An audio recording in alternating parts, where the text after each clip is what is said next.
Hello, listeners. Been wondering how you can help the show? Probably not. But here are 5 things you can do. 1. Subscribe. Support the show by clicking the subscription link in the show notes. 2. Review on iTunes, on our website, www.afraidofnothingpodcast.com, or on whatever app you listen to. 3. Donate. When you go to our website, click the cute coffee cup icon. Or in the show notes, click the subscription link. 4. Share. Sharing really is caring. Tell your friends and even your enemies to check out the show. 5. Watch. Wait a minute, it's a podcast, not a movie. Actually, it's both. Check the show notes to find out where to watch the documentary. You can also rent it on Prime Video. That's it. Oh, one last thing. Enjoy this episode.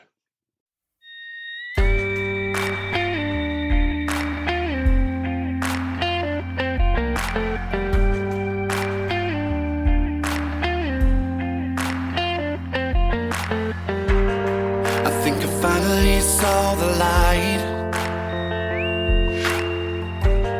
With one look in your eyes tonight. She was sitting with me when it should have been you. Instead of knocking back this 100 proof, I need to sober up and stop acting like a fool. Thought I was doing just fine till you walked in my life. Looking for love but only for one night. Wasting all this time on what she put me through. So pour me one more round, time to slow things down. Got me spinning all around this town. And I know for sure before this night is through, I'm gonna be wasted on you.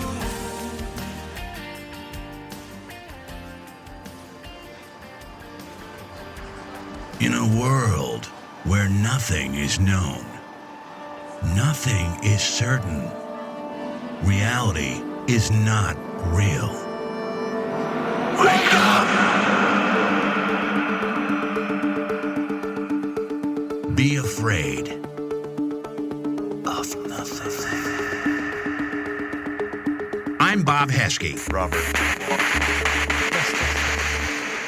The host with the ghost. This is my podcast, based on my paranormal documentary, Afraid of Nothing. Each episode, we talk to people who see life and the afterlife through a different lens. Join me. Who is this large man? And what's he doing in our bedroom? As we lift the veil and open our minds to see beyond our eyes lie. This is Afraid of Nothing.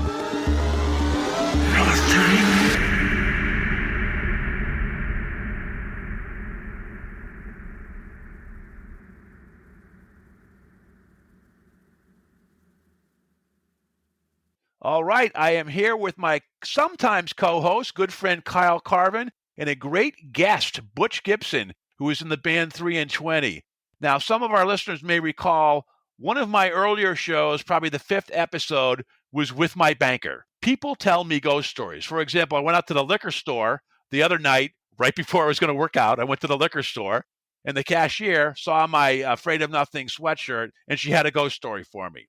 And my banker, a while ago, and he said, I got to tell you this crazy ghost story that happened to me when I was a teenager at a summer rental. And Kyle had met Butch a few years ago from an Airbnb rental. And one night, Butch shared a ghost story with Kyle. And that's what we're going to talk about tonight, because it's a pretty crazy story. We're going to talk about that story and the aftermath if anything new has happened with Butch. So with that, Kyle, why don't you give us a quick introduction to Butch? Well, hello again to Bob. And hey, Butch, man, good to talk to you again. It's been a long time. I met Butch a few years back. It was either 2018 or 2019, and I had an Airbnb in Georgia, and it was like a Walking Dead themed Airbnb. And Butch and his wife, they came down. I believe it was like a birthday weekend. Big fans of Walking Dead. And the town where my Airbnb was actually where the show is filmed. So that's kind of how it all ties together. They came down to, experience Walking Dead. Most importantly, Butch and I, we hit it off pretty quickly. And after his wife went to bed for the night, me and Butch, I think we talked for about 4 or 5 hours that night. It was crazy, like into 2 or 3 in the morning or something like that. And Butch told me some cool experiences that he had, paranormal experiences.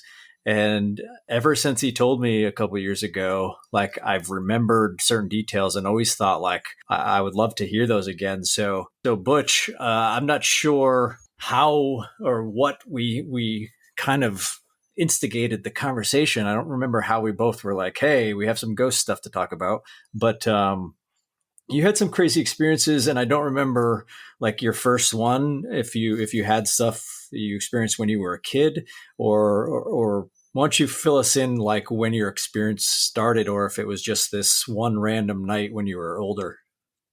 Yes, for sure. And again, thank you guys for having me. But basically, the first experience, and I can't recall exactly that night that we were talking, if I gave you all the way back to my childhood experience, the first thing that I remember, this is something that I remember being around probably 9, 10 years old. My grandfather on my father's side had passed away. He had had a massive heart attack in the middle of the night. It was very sudden. And I remember that night, earlier that evening, he actually had been to my Little League football game. I went home, and I remember laying in bed, and we had in our home, we had one of those old, you guys probably both remember them, those old lamps that you used to, you would have to physically touch the lamp for it to come on. Touch it, it would come on just barely. Touch it again, it would get a little brighter, and then you touch it like the fourth time, it would turn back off. Well, we had one of those in our living room. I remember this just like it was yesterday. I was laying in my bed. I shared a room with my sisters back at that point in time, and they were both sound asleep. I was having trouble going to sleep that night, and this was before we knew that my grandfather had passed away. I remember all of a sudden seeing that light come on down the end of the hallway, because we always slept with our door open. So I knew that was a light you had to touch, so I figured maybe my mom or dad had gotten up, walked into the living room, they had touched the lamp, it was on. Well, no one was in the living room, no one was in the kitchen, their door was still closed. So I saw the light come on, and I kind of was like, okay, that's pretty weird. I saw it get a little brighter, and so I was starting to get a little concerned then. And I kind of, rolled over trying to turn away from it, had my blanket kind of pulling it up a little tighter over my head. And then I saw, bright as it could be, the light go to the third level and then turn off after that. And so I was thinking, okay, that was totally weird. Well, I felt, when you can feel that, you can just sense that there's a presence there near you. And I just had an overwhelming feeling that somebody was standing there watching me. And I kind of pulled the blanket down, and plain as day, my grandfather standing in a pair of overalls at the bottom of the bed, just looking at me, smiling. I mean, clear as day, like I thought he was there. And then next thing I know, I was like, I blinked my eyes and he was gone. And then the next morning we found out he had had a massive heart attack and died. So that was my very first experience that I can recall. And like I said, I was around 9 or 10 years old. Did you talk to her about it? Did she experience anything? I have told both my older sister and my younger sister, they were both sound asleep. They did not wake. They didn't experience anything that night. I've, of course, discussed it with both of them. Pretty much all the experiences that we're going to talk about, I've had conversations with my family about, and we'll get into it a little later. I do have some of the experiences that were shared by some friends of mine and some family members, but for the most part, like that particular instance, they were sound asleep. I was the only person awake in the house at the time, so I was the only one that saw that with my grandfather. So I know if I was like that young, that would be pretty crazy when you wake up and you find out that he had actually passed on. So that if that happened when you were like 8 or 9, I think you said, did you continue to have experiences like growing up, or were there few and far between, or what were your experiences?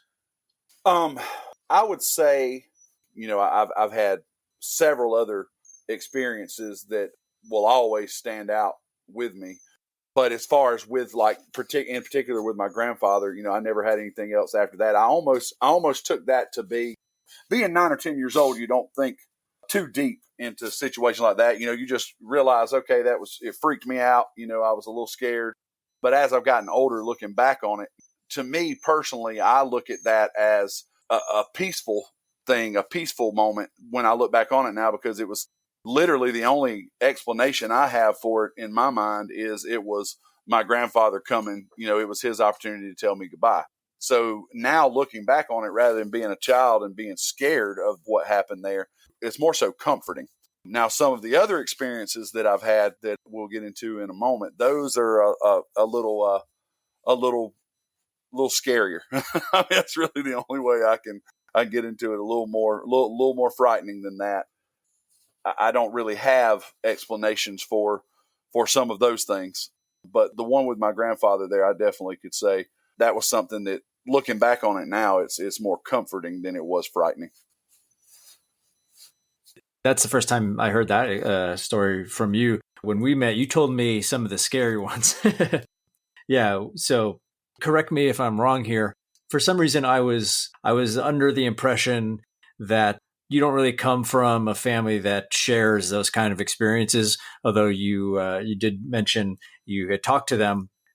When you're having these experiences throughout your life from when you're young, did you feel like isolated from other people? What was your experience of you having these experiences? And was anybody else aware of what was going on? Like, how did that work? What's your experience like that? I guess for the most part, especially the ones that happened when I was younger, and knowing when I would mention it to someone that they didn't see something that I saw, or they didn't hear something that I saw, it's almost like you said, it's not so much isolation like maybe I felt like I was, hey, there's something wrong with me, that why am I seeing all this stuff and they're not? More so, I guess, just being young, I just really didn't understand it.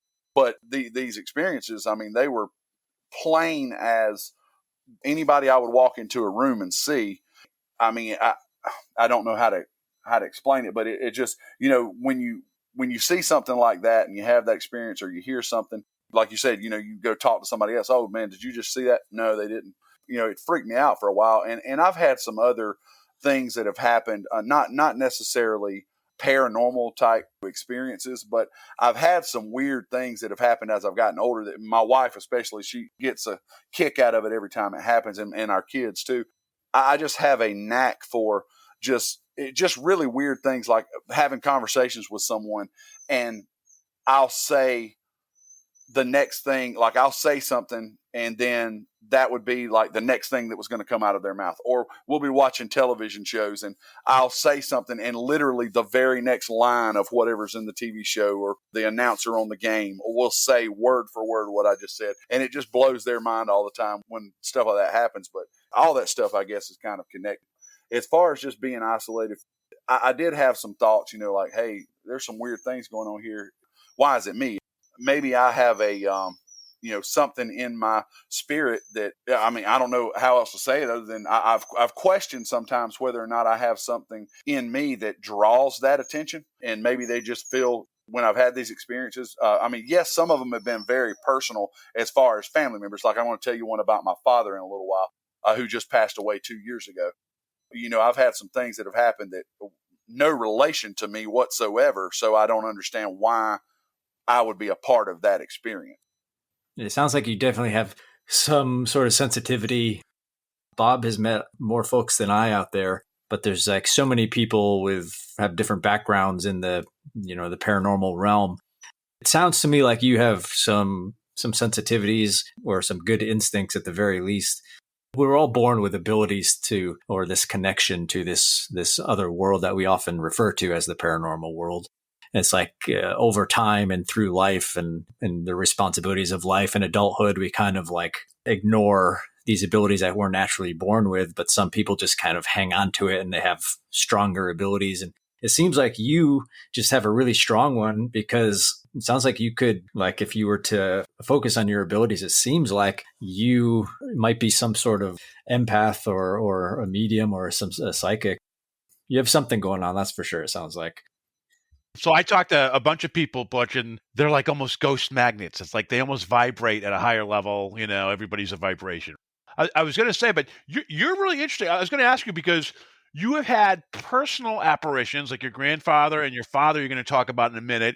You mentioned in an email to us, well, you're going to talk about your band and actually witnessed something with you, and probably your family has. So that's interesting. Is it mostly just your family and people that you know that you have these paranormal experiences with, like with your grandfather, your father? Or are there other like transient spirits that you don't know who they are or what they're about, but you have encounters with them too?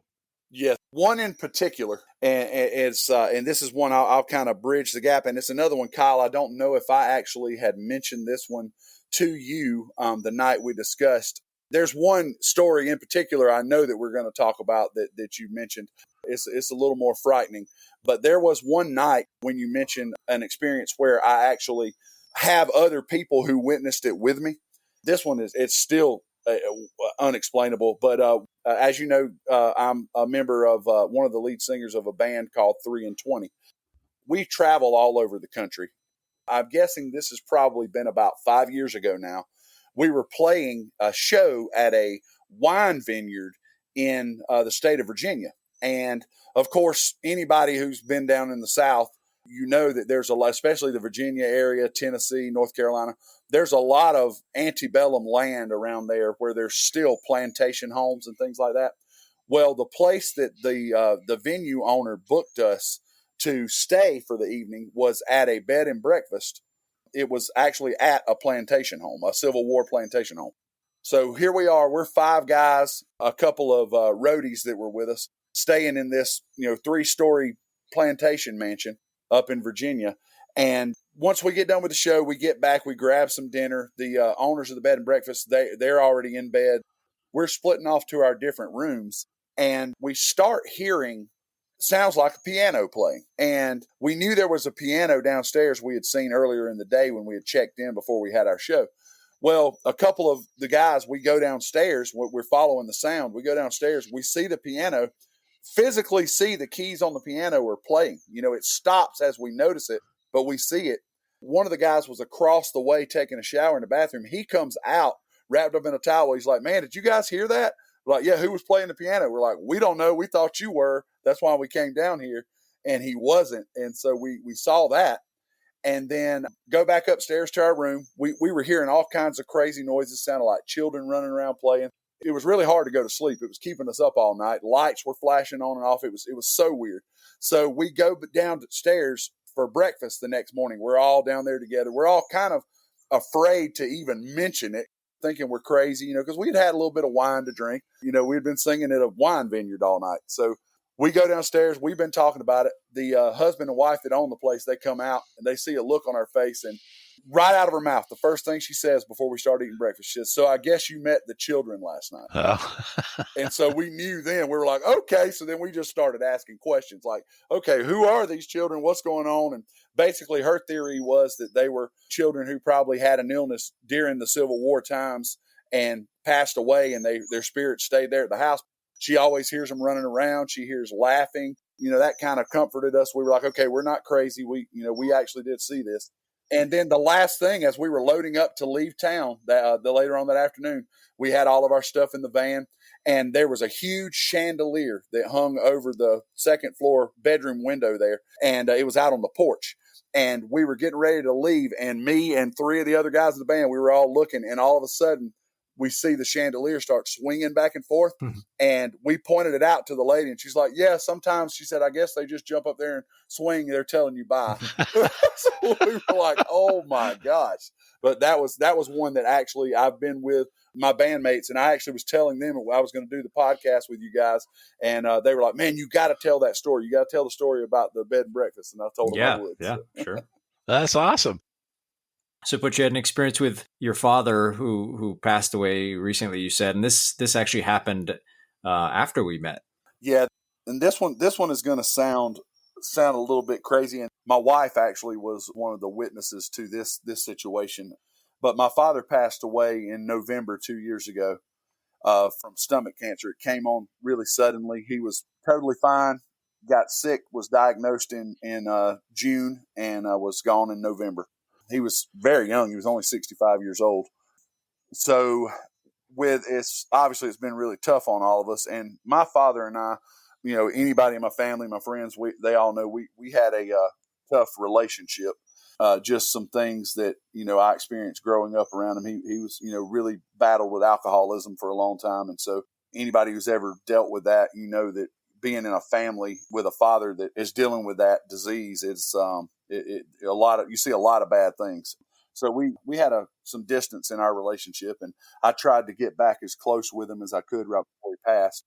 And what was crazy is it's going to sound really silly, but because of a lot of the experiences that I've had, I am just a big fan of paranormal television shows. I watch them all the time. Some of them are, real silly. Some of them are very interesting, and I'll watch them all. And I just for fun have an app that is on my phone. It's the Ghost Radar app. And a lot of people play around with those things and think that there's nothing to them much at all. They're just for entertainment purposes or whatnot. Well, there was one particular night, this has been probably 4 months ago. We're sitting at home. My dog, for about the last 2 months before this, had been just acting really weird. I have a little blue heeler, and who's actually named Dixon Grimes. He's actually named after two of my favorite characters off of Walking Dead. So. But we're sitting there in the living room, and he has just been acting crazy every night. Every night he starts pacing around the kitchen after we turn the lights off and we kind of settle down to watch TV and all. And he won't come settle down. He's kind of looking at things in the corners and just kind of stalking around, kind of growling at stuff that's not there. And so I had been, concerned about it. It's literally had been going on about 2 months. And so I started joking with my wife, and I said, well, maybe somebody's here trying to mess with him. So I start just talking. I turn the TV off and just turn my Ghost Radar on. And I start talking in the air, and I'm like, okay, who's here messing with Dixon? Who's giving Dixon a hard time? Because my dad loved Dixon to death. He loved to come over to the house and play with him. I'm like, who's messing with Dixon? Who's bothering him? Who's messing with his food? And all of a sudden, I start asking questions. I'm like, why are you sticking around? Why are you hanging over here and causing all these issues and making my dog go crazy? And it said, Dad. And I was like, okay, right. Yeah, Dad. Okay. And then I said, okay, if you're really Dad, then tell me something about you. And it said construction, which my dad worked construction from the time he was 14 years old. And then I was like, okay, this is getting a little weird. So my wife's, her eyes are getting real big, and I'm sitting there and I'm like, she said, keep asking it questions. And I was like, okay, then I said, okay, Dad, if that's really you, yeah, you work construction. I said, what happened to you? Why are you in this condition? It said Faye, which is my mom. And so I kind of chuckled at that. And I was like, what do you mean, Mom? What did Mom do to put you in this condition? And it said ashes, and we had him cremated. And so when it said that, and it spelled my mom's name out I almost lost it. I was like, this is absolutely insane. And then my wife's over there. She don't know what to think. I'm sitting there. I'm like, this is insane, And I saved the little voice memos and showed them to my mom actually one day, and she was freaking out as well. But that was a really, really crazy experience. Yeah, you definitely have like some sort of, you're like a beacon to this other side. Absolutely. So yeah, so the night that we met, you told me a story, and the details are a little bit fuzzy, but it's one of the more exciting stories that I've ever heard. And it was something about, I don't remember at what point in your life this happened, but I think you said you had a roommate and you were experiencing like a black cat, which would kind of go under doors or between rooms, like through the wall or something like that. And it ends up in culmination of some crazy event that took place, like in the room while you were trying to sleep or something. Absolutely. If you want to kind of fill out those details in that story. Yes, sir. It was the first home that I had purchased myself that I was living in before I got married to my wife. And it was a little old Mill Hill house that was built back in the early 1920s. And I'm living in this little tiny 2-bedroom, 1-bath house. And the first night that I realized something strange was going on, I had actually had one of our bandmates had came down from Tennessee, and he was playing the weekend with us. We had a show on a Friday and a Saturday, and he needed a place to crash. So I told him, no problem at all. You crash at my house. You can ride with me to the show. You're going to be fine. You can take the spare bedroom. So not thinking any big deal. Well, so I'm in there. I'm sleeping. I'm doing my thing. He's sleeping. We wake up the next morning. He's taking a shower. I'm watching some TV. He comes out of the shower and just nonchalant as you possibly could be in the middle of a conversation with me says, hey, do you have a cat? You have a black cat? And I was like, no, I don't have a cat. I've got a dog. And I said, but I don't have a black cat. I have a huge Australian shepherd. He was like, okay, I was just wondering because when I was in the room last night, I kept seeing a black cat running back and forth in the bottom of the foot of the bed. And when I got up to look at it to see, what was going on, it ran like under the door or through the door or something and was gone, and I never saw it again. And so I thought that was strange. And this is coming from a guy, the first time he's ever been in my house. We've never had any conversation whatsoever about anything like that, anything paranormal. Our whole relationship was just based off of him playing, a few fill-in shows for us. And that was it. So that right there was the first incident at that particular house that I started paying attention to. I guess you fast forward maybe a month or two after that, and he ends up calling me on the phone and we talk, and he said, oh, I meant to tell you, I didn't want to scare you too bad. But in addition to the cat that I saw that night, he said, I'm telling you the truth. I saw a woman in the corner of your room. He said, I saw a woman in a long flowing white gown. And he said, I saw her for about 10, 15 seconds. Looked real as everything. He said she was kind of like floating in the corner, gone. And he said, the only thing I could think is maybe she's possibly your guardian angel or whatever. So at this point, I had not seen any of this stuff. Tonight's Afraid of Nothing episode is sponsored by Podcorn. Podcorn is a marketplace connecting fearless podcasters to amazing podcast sponsorship opportunities, such as host-read ads, interview segments, topical discussions, and more. I've had first-hand experience with Podcorn helping me find sponsors for my show, which is great because it helps offset production costs and lets me produce more shows for you. Win, win, win. And working with Podcorn is easy. So if you have a podcast and are searching for a sponsor, look no more. Check out Podcorn. With Podcorn, there's no middleman. Podcasters of all sizes can browse and choose opportunities right on the platform online, set their own rates, and collaborate with brands directly without any exclusivities. You never give up any rights to your podcast, and Podcorn is there to support you at every step and ensure you're protected and compensated for the work that you do for brands. The marketplace mission is to give podcasters transparency, creative freedom, and full control of how and when we monetize. With Podcorn, you never have to be afraid of finding a sponsor and getting paid. Click the link in my show notes to sign up to Podcorn and start browsing sponsorship opportunities after the show. And I'm just thinking, okay, this dude has seen all this stuff in my house. What's going on? So we have that phone conversation. I guess it's maybe a night or two later. I'm laying in bed. I am having the hardest time trying to sleep that night. I don't know why in particular, but I guess what I'm going to say next might be the reason why. But all of a sudden, I can't recall the exact time. It's around maybe 3:30 in the morning.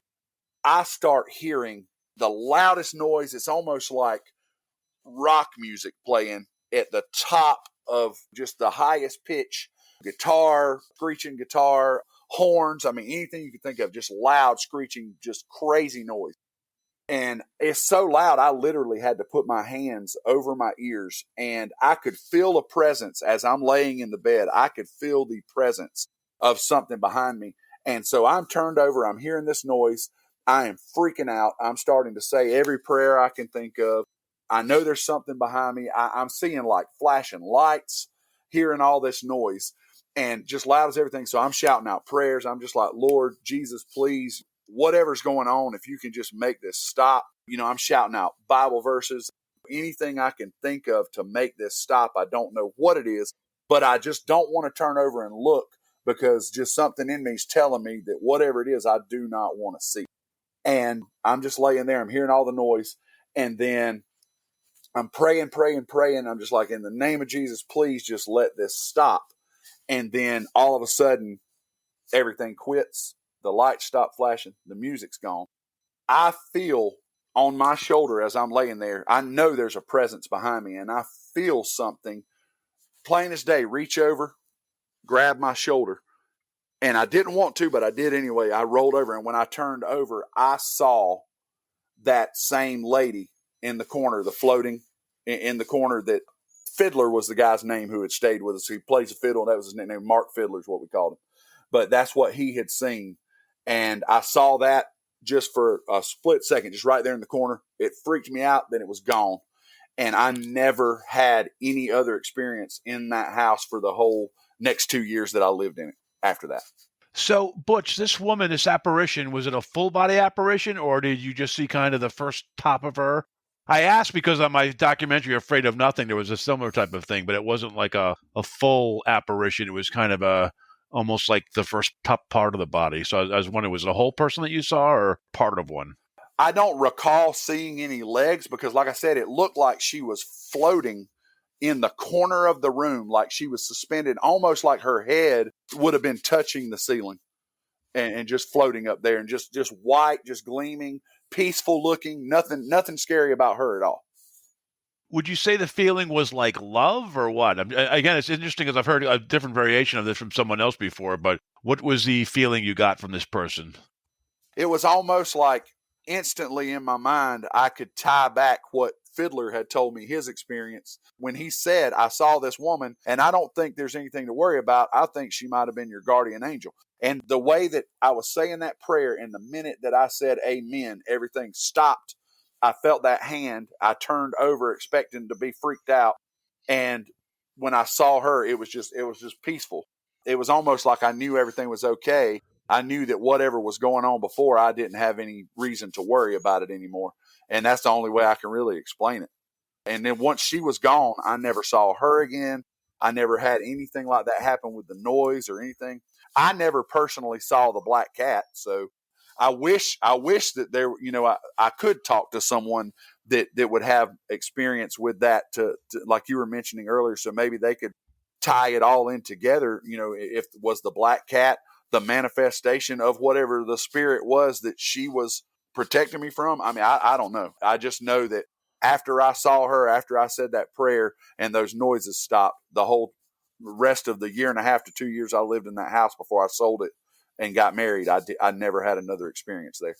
Yeah, usually a black cat, and people think of a black cat like witchcraft and all that stuff, but a lot of times in dreams or like with shadow animals, it's kind of like a harbinger of something that's going to happen, kind of a warning or to let you know, an omen that something's going to happen. Yep. So it's weird that your friend Fiddler saw this and then called you and warned you, and then shortly after you had this event. Yep. Yep. It's crazy. It was less than 2 months after he had been staying there when I got the phone call from him. And then it was like 2 days after the phone call when it happened. And it's interesting the time that you said it happened. You said maybe it was like 3 to 3:30 in the morning, and that's like notoriously, some people refer to it as the witching hour or the devil's hour. Yep. It's like that time frame really corresponds with so much activity that people have in experiences. So I mean, makes sense. I got the goosies listening to it again, just like I did the first time. Yeah, it's nuts, reliving it in my mind and picturing it. Because when you have those visuals and like those sounds, retelling it to you, I can still hear. I just wish that I would have had the audio of that. I mean, it's sounds I've never heard in my life. I mean, but that's the only thing I can really explain it. The only thing I can compare it to would be just like a crazy, just cranked up as high as you can turn it up, heavy metal rock band just playing off key. Just crazy sounds and those lights and everything. It's in my mind, the only thing I could say is as I was laying there experiencing it, it was like there was a war being waged in that room. And I don't know if it was over me or I was just there in the midst of it, but it was like that was going on. And once I was begging for it to stop. And once I said amen to that prayer, it was over. And I looked and I saw that lady and she vanished, and that was it. I've never had anything like that happen again. Nothing dark like that. Were you going through anything in your life at that point? Was that a transition point in your life? Were you going through any conflict at that point? No, looking back on it, I had just gotten into I had gone through a divorce from my first wife, but it had been a couple of years since that divorce, and I had actually just gotten into a really good relationship with my now wife, who I've been with for the last 5 years. So if anything, I was living in the first house that I had bought on my own, and, had a good job, and there was really nothing negative going on that in my life at all that I would have thought would have brought about anything like that. You can always look on the flip side. A lot of times you see people get attacked by negativity when they're going through good things, good times. What about your dog? Did your dog usually sleep in the bedroom, or was it in the living room? Did that dog notice anything, or?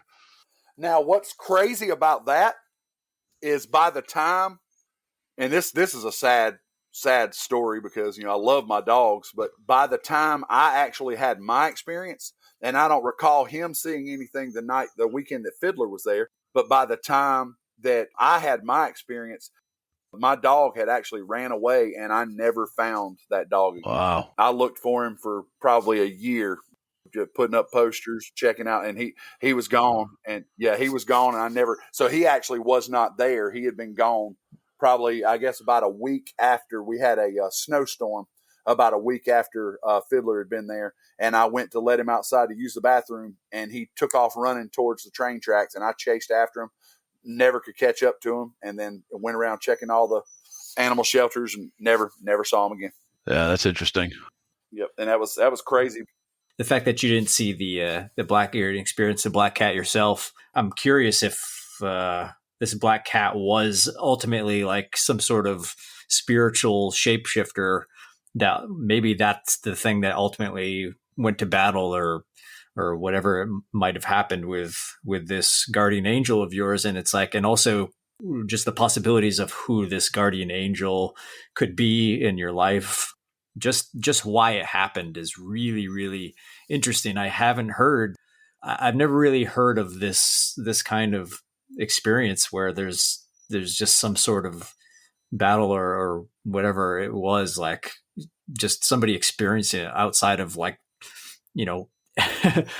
historical or like in biblical ways, so it's just so interesting. Yep. Yeah, it's definitely something I'll never forget. So yeah, Butch, so you had mentioned since we met and you had that story, you mentioned your story and your experience with your father. Has there been anything else that's happened, or is this gift that you seem to have, like this being this beacon to the other side, or this vibration? Do you think your children might have it, or anybody in your immediate circles have anything going on? My mom definitely has had experiences that I guess she never wanted to share with us when we were younger, because maybe she was afraid it was going to frighten us. Before my dad had passed away, I guess it's been 20 years ago that her mother passed away. And she's told me on numerous occasions that she has seen full apparitions of her mother visiting her at my mom's home where she lives now. I mean, she's told me that I'd say more than a dozen times, almost to where it was like a running joke. I would be over there staying late at night, sometimes watching TV with her. I'd go over for dinner and I'd stay and we'd watch TV. And then I would look into the, towards the hallway going towards the bathroom. I would have a feeling like I saw something, and she would just kind of grin at me. She would say, "Oh, that's just Mama. She just goes from the bedroom to the bathroom back and forth. She kind of stays in that area of the house." I'm like, "What are you talking about?" And then she told me, "Oh, I see Mom in here all the time. She's always in here watching over me." She's had a couple of experiences since my dad's passed where she said that she's seen him moving about in the home as well. So that definitely ties it into being something that obviously could be a trait that we share together. And both of my sisters have had experiences. My older sister more in particular than my younger sister, but they both told me experiences that have happened to them after I've shared all mine. As far as my children, fortunately, possibly for them, they're my stepkids. So if it would be anything that's passed down, they may not have to worry about it unless they get it from their mom or from their dad. But they believe, when I tell them stories, when I tell them I hear something, in the house we're in now, they've heard strange noises in the middle of the night that they can't explain, and little voices and things like that. And so you never know, maybe just being around somebody like me who, for whatever reason, is more receptive to it, it's maybe opening up that side of them. Because like you said, Kyle, we all have it. Yeah, that makes sense. And your band, 3 and 20, I wonder if they're part of the connection of you having the abilities you have, and also your musical talents. Everything is this energy and this vibrations. Music is all about vibrations. So it's like, I wonder if that kind of plays into it, having like the talents of both and how they might combine or affect one another. This vibrations of music and vibrations of the paranormal. Speaking of your music, what's life been like since? I'm assuming like with everything COVID, you kind of weren't able to travel and whatnot. But do you have shows coming up? We're actually in a very good place at the moment here in South Carolina as things have started opening up a little more. Basically, in February and March, we have played more shows in these 2 months than we did all of 2020. It has started expanding. It started getting a little busier for us. We're getting calendar pretty full. We've had to make some sacrifices. Of course, we're not getting quite the payout that we were the year before last, because a lot of these venue owners, they're hurting really bad now. So if we're wanting to play and keep working, we've got to negotiate and kind of help them out. And so that's been a little tough on the financial side, but at least we're able to get out and play a little more now. And as things start opening back up and the vaccines getting around and people are getting healthy and we can get back to normal, then I think the money side will come back as well. But we're just fortunate to get any opportunity we get to play. Well, that was excellent, Butch. Thank you so much for your time tonight. We wish you a lot of luck with your band and hope things open up for you soon. And we hope you have nothing but good spiritual encounters in the future. And Kyle, as always, my friend, thank you for being part of the program. Look forward to having more episodes with you in the future. Absolutely. This was so much fun. Go out there and check out Butch's 3 and 20 band. They're really unique music, and I really dig it, and I hope you will too. Psych! Oh, you impatient listeners who clicked off. There is still 15 minutes of bonus material coming right at you right now. Hello, Mike Markowicz. How you doing, buddy? Hey, how are you, Bob?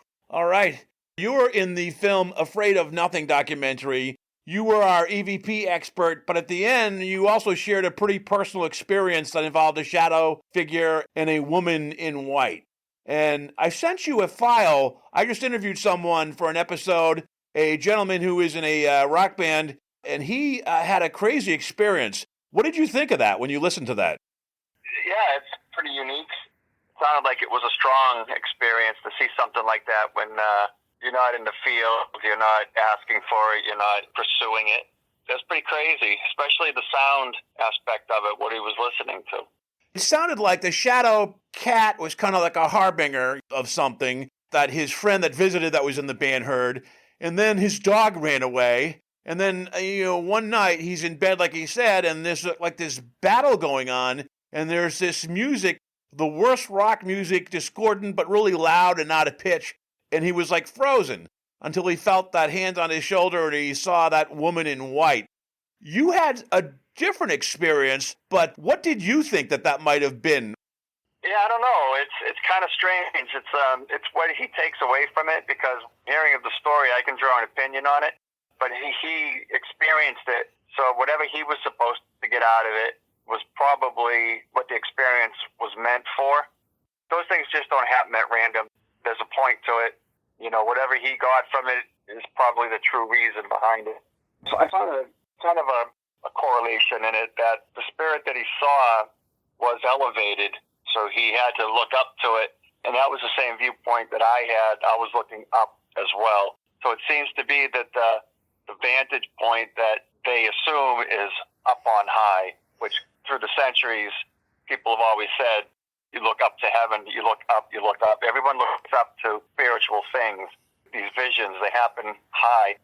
It just seems to be more of a focus on an upward direction as opposed to downward. So that's one correlation that I noticed with that. And as far as the white goes, I don't know if she was bathed in the white light like the lady that I saw. She was very much a human being, appeared to be solid, but she was inside that white light, that brilliant, bright white light. I don't know what she looks like. We probably need more of a description, a bit more detail on what she looks like. But, there it is. Something truly spiritual happened, a vision that he saw having to do with the white light. Yeah, so with you, well, he had it. It was over a period of time. It was a shadow animal. And then this thing happened like several months later. With you in the documentary, you were struggling with kind of a forceful, evil, kind of tormenting shadow figure. It wasn't an animal. It was a being, but you didn't quite know if it was human, which you talked about. And then over the course of probably several years, then this lady in white introduced herself, and eventually the shadow figure left. Can you give a very quick synopsis of what happened? I know it was over the course of many years, how you were tormented, and then you met this woman in white and how you felt. And then after that, you were just at peace, right? Yeah, pretty much everything slowed down after that. So, but you basically described it. It's not something that I was looking for. It was just something that happened. I don't feel that it's something that I made happen. It's something that somebody else made happen, which is really interesting. And it's kind of hard to describe why. It's a lesson to be learned, almost kind of like throwing a kid some car keys, say, go learn how to drive the car, without doing any studying, but you're going to get a good education. Even if you crash, you'll be okay, but you'll get a good education on how to drive that car. So maybe it was something like that, where I was in the field and they thought that it would be a good idea to give me quite a lesson on what spirituality is. I know there are other people who have had, a lot of spiritual contact like this. There's a lot of people might be scattered around, but when they come together in a group, you learn some things. It's common, but it's not uncommon. Yeah, it's a strange thing. So I want to ask you, if I remember correctly, several of your shadow person experiences were when you were in bed. I don't know if you were paralyzed or going through sleep paralysis, but then some of them would happen like when you're in the kitchen, when you're awake, when you're getting a bowl of cereal, right? So it wasn't just like pure sleep paralysis. It was a mixture of experiences that you have with a shadow figure. Well, the experiences that I had were what I would have to say were out-of-body experiences. Because when I went to sleep, I would wake up and I'd be on the other side. And different things would happen. Sometimes there's not much, nothing much would happen. Other times I have an interaction. And sometimes the whole point of being on the other side was directed because I would wake up immediately when I saw that shadow person. As soon as I would see that shadow person, that thing would be on me in a second and start just bashing me around, strangling me, beating me up, throwing me around. And all those feelings come with it, feeling of speed, the feeling of someone else's hands directly on you was very real. So those kind of things happened in an out-of-body experience for me. And the only time that I really had seen anything in an awakened state, was that time in my kitchen when I saw that thing standing there, bathed in that white light, just not even moving. It was just sitting, not doing anything, sitting there in the air, just floating in the air. And after a few seconds, it just went to onto my left and disappeared, and all that white light just traveled with it, and that was gone. And then about a week later, I had that experience with that woman who came on down from the sky, as it appears, in a rectangular shaped window, almost like a portal. And that's when that interaction happened. Were you awake when that happened? Were you like in a dream state? Whereas your wife was aware of that, or where were you when that happened? No, she didn't experience anything. The only thing that she would experience is my reaction as I come back into my body, and my big inhale and my reaction as I wake up from having one of those experiences. And I would talk about it with her. But other than that, she didn't see anything. She didn't experience any of it. I wish my reaction or my mind was a little quicker, because when it happened in the kitchen, when I was awake, she was in her office and she would have been within eyesight of it. But I didn't fear to take my eyes off of it, because I just stared at that thing, and I wanted to make sure that I was looking at it. I didn't want to take my eyes off it. And it was only there for a few seconds, maybe 4 seconds, and then it was gone, and there was just no time to really react or gather my thoughts over what I was seeing, because it was just such a fantastic sight. So the last episode with the lady in white, So were you astral traveling? Were you in a dream state? So you weren't awake? It wasn't like at night you saw it when you were awake. You was in when you were in a dream state or astral traveling when you saw the lady in white, the Lesta? Yeah, it was definitely a travel experience. Very much aware that where I was and what my surroundings looked like. My consciousness expanded outward, and I could see myself. I could see her. Everything else was dark. And the only thing that was illuminated was that rectangular shape of the portal that she was appearing in. And I was in the space in between. And I remember standing there looking up as this portal ascended and got larger. And with her looking down to her left, smiling, her hair waving slowly, and a breeze, what looked like a breeze. And then all around her was the white light. But she was very clear, very human. That's when I had the transfer of the spirit, the love and the blessing, I guess you could say. Extreme love and warmth just filled me up, and I just stood there in the presence of that person. And one of the things I wanted to add about that is that experience of receiving that I had at another time. One of my other experiences, this one was, I don't know, maybe 6 months ago. I had woken up, and again, there was almost like a portal, but it was more hazy, not so defined. And there was a group of people that were looking at something that was very, very bright. And the light was coming from it, and they were gathered around looking at it. And there was probably 8, 9, maybe 10 people from what I could see. And it was kind of cut off because I was looking at the edge of the crowd. And on the very back side was a short, older woman. And she had on a black sequined dress on. And she was looking too, but she was short, so she couldn't really see through the crowd, but it didn't really matter for some reason. And as I was looking at this crowd, she turned and she looked at me, and she walked over to me, and she threw her hands up to say, "I want to give you a hug." And I remember bending down and giving her a hug because I'm like 6'2", and this lady must have been about all of 5'4", maybe. And I bent down, I gave her a hug, and again, right in the middle of my chest, that warm, loving, extra spirit came into my chest and started to spread throughout my chest and into my whole body, and it just filled me up, lit me up. So it's kind of telling me that with these experiences that it's a very shared way of life for them. I think they live that way, and they're able to transfer that into us if they so choose, because it's happened twice now. So when you say they, would you say it's a guardian angel, a light being? What would you describe it as? The people who travel into the next world, into the next level of existence when they go from this world into the next. Shadow people are people. They're humanoid in shape. They're people. There's certain truths that are involved in this stuff. And once you have experiences like that, you kind of, right from your, right from your toes, that what you're seeing is the truth. Like, I could never come back from one of those experiences and say, "Oh, that one was just a dream." There's no way. There's a certain truthfulness of what it is that you get from it. You for a while were pretty well regarded in the industry as an EVP expert and specialist. You'd written a book on it. You'd appeared on several shows. You stopped a while ago. Why did you stop your paranormal investigating? It just happened, and I didn't feel the need to continue to do this anymore. The education that I was getting was so far ahead of asking questions in the dark and then relying on a recorder and spotty voices for any kind of answers of what the paranormal is all about, what spiritual activity is about.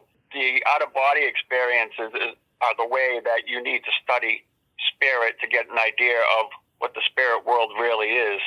It's not like they spoke to me and said, "Yes, this is how it works," and they just go ahead and tell you everything.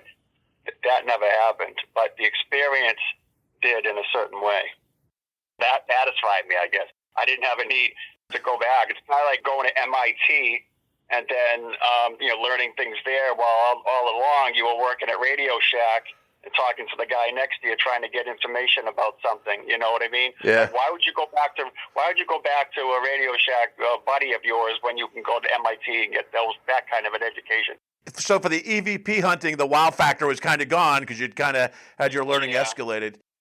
One last question, Michael. So we've talked before, you believe in multiple heavens and multiple hells. And another guest I recently talked to talked about this as well. So how did you come to that understanding that there were multiple heavens and multiple hells? Well, because there are multiple types of personalities. The way I see it is that people create their own key. Your own soul, your own life forges a key. And when you die, your soul, which is now a key, fits into a certain lock. And when that lock is opened, you go into that door, through that door of where your life experiences, have forged that key. That's where you go. You go into a spot where there are like people just like you. So because there are differences in where I've been, it shows me that there are different levels of places to be in the spirit world. It's not just one place. There are different places, and they're very different from each other. So everyone from Swedenborg to the Bible to, I'm sure, other teachings as well, that there are many heavens, there are many thrones in heaven, there's many hells. Just the experiences that I have kind of prove that out to myself, that that's absolutely true. There's the bright white light, there's the space in between, there is the more hell-like or barren wasteland places that I have visited many times, and it varies so much in all of that. So that tells me that in those different places, that these are where people are, that's different than the other places. So there's at least 3 or 4 places that I know of that I've seen that are very different from each other. And it has to be more varied than that. That can't be all of it. I highly doubt that I saw all of it. I only saw the tip of the iceberg. So there's got to be much, much, much, much more than what I've seen. Okay, thanks for listening. A couple quick footnotes. The recording with Butch Gibson was actually, it was cut off, so we lost the last couple minutes. So I just wanted to throw out 2 quick things. One, the name of the band, the origin for the band, 3 and 20, that's where Butch's recording studio is. So that's how they named it. I think it's between, Route 3 and 20, but it's based on the location of their recording studio. One other thing that I followed up after the interview was, why did Butch's dog leave? Because that was very odd. And I asked a friend, a pet psychic, Rob Guttrow, who, full disclosure, without doing an investigation, could only make an assumption. And his thought was, look, dogs are very olfactory, meaning they need a scent. If they see something without a scent, it kind of freaks them out. Rob has mentioned that on several of my prior podcasts. So what could have happened was the dog noticed either the cat's shadow figure or even the positive woman in light, and not being able to have a sense with that or recognizing that could have caused the dog a lot of angst and caused it to leave. So there you go, just a guess, but that's what we think. So thanks for listening, and we look forward to having you next time. Bye.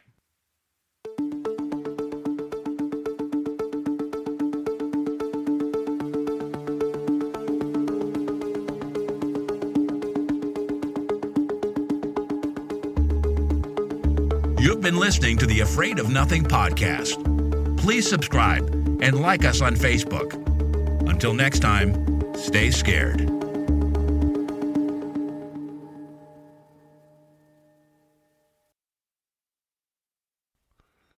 Hey, you're still here? Great. Then why not listen to another episode? Visit AfraidOfNothingPodcast.com to peruse all the shows. That's AfraidOfNothingPodcast.com. And while you're there, click the coffee cup icon to buy me a coffee and leave a review. I'll give you a shout out in an upcoming episode. And the world will know how swell you are.